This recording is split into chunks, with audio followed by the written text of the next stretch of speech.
పిల్లలు ఎలా ఉన్నారు? అందరూ బాగున్నారా? ఇప్పుడు మీకు అందరికీ ఒక కథ చెప్తాను. కథ పేరు తెలివైన పావురం. ఆ పావురం ఏం చేసిందంటే తను తప్పించుకోవడం కాకుండా ఒక గద్ద నుంచి మిగతా పావురాలన్నిటినీ తప్పించిందనమాట. కథ స్టార్ట్ అవుతుంది, వినండి అందరూ, ఎక్కడికి పోవద్దు. అనగనగా ఒక అరణ్యంలో ఒక గద్ద ఉన్నదంట. ఆ గద్దకి ఆహారం లేక ఇటు అటు తిరుగుతూ ఉంటే ఇక్కడ ఒక పావురం వచ్చేసి ఎగురుకుంటూ కనబడింది దానికి.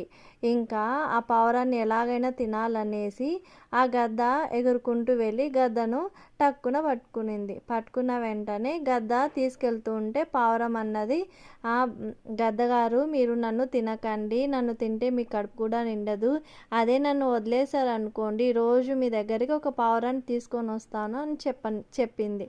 చెప్తే ఆ గద్దకి మంచి ఆలోచనగా అనిపించి, సరే నిజంగా తీసుకొని వస్తావా నువ్వు అంటే, అవును తీసుకొని వస్తాను, నన్ను వదలండి అన్నది. సరే అని గద్ద వదిలేసింది.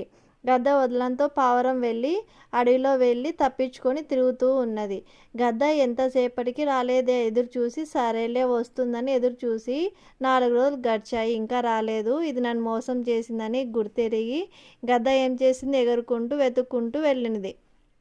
వెళితే అక్కడ పావురము ఆ గద్దను చూసి, ఈ గద్దనే కదా నన్ను తరిమింది, ఇది ఇటువైపు వస్తుంది, ఖచ్చితంగా నన్ను తింటుందని పసిగట్టి ఇప్పుడు ఎగిరినా కూడా నన్ను గుర్తుపడుతుంది, నేను ఏం చేయాలని ఒక తెలివిగా ఆలోచన చేసి ఎక్కడున్నదో అక్కడే నిదానంగా మెల్లగా అలాగే పడుకున్నది.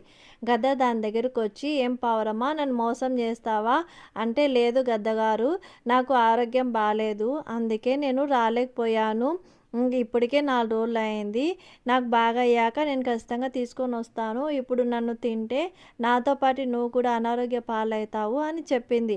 సరే ఇదే లాస్ట్ అవకాశం మీకు అని చెప్పి గద్ద వెళ్ళిపోయింది. గద్ద వెళ్ళంగానే ఈ పావురం ఏం చేసిందంటే ఎగురుకుంటూ వెళ్ళి ఆ యొక్క అడవిలో ఉన్న గజ సింహం దగ్గరికి వెళ్ళి సింహంకి చెప్పింది, మీ పాలనలో మేమందరం బాగున్నాము, కాకపోతే వేరే అడవిలో నుంచి ఒక గద్ద వచ్చి పావురాలను తినాలని వేటాడుతుంది రాజా, నాకు ఒక సహాయం చేస్తావా అని అడిగింది. సరే పావురమా చెప్పు, నీకేం చేయాలో నేను చేస్తాను అన్నది సింహం. ఏం లేదు, నాతోటి 2 ఏనుగుల్ని పంపించండి, నేను వెళ్తాను, వెళ్ళి ఒక ప్లాన్తో దాన్ని ఓడిస్తాను అని చెప్తుంది. సరే అని గజమహారాజు ఏం చేసింది, ఆ పావురంతో 2 ఏనుగుల్ని పంపించింది.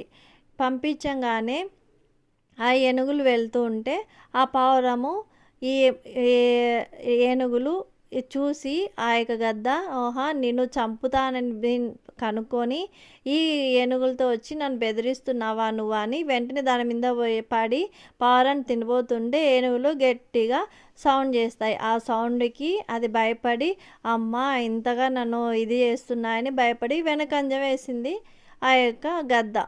దాంతో పావురం చెప్పింది, ఇంకొకసారి మా అడవి వైపు వచ్చావంటే నీకు ఇంకా మా అరణ్యంలో ఉన్న పెద్ద పక్షి వచ్చి నేను తినేస్తుంది, అంతటితో నీ పని అయిపోతుంది, గుర్తుపెట్టుకో అని వార్నింగ్ లాంటిది చెప్తుందన్నమాట.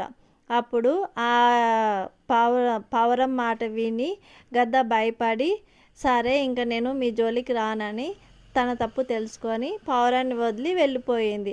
ఆ పావురము సంతోషంగా తన అడవికి వెళ్ళి పులిరాజుకి వందనాలు చెప్పింది.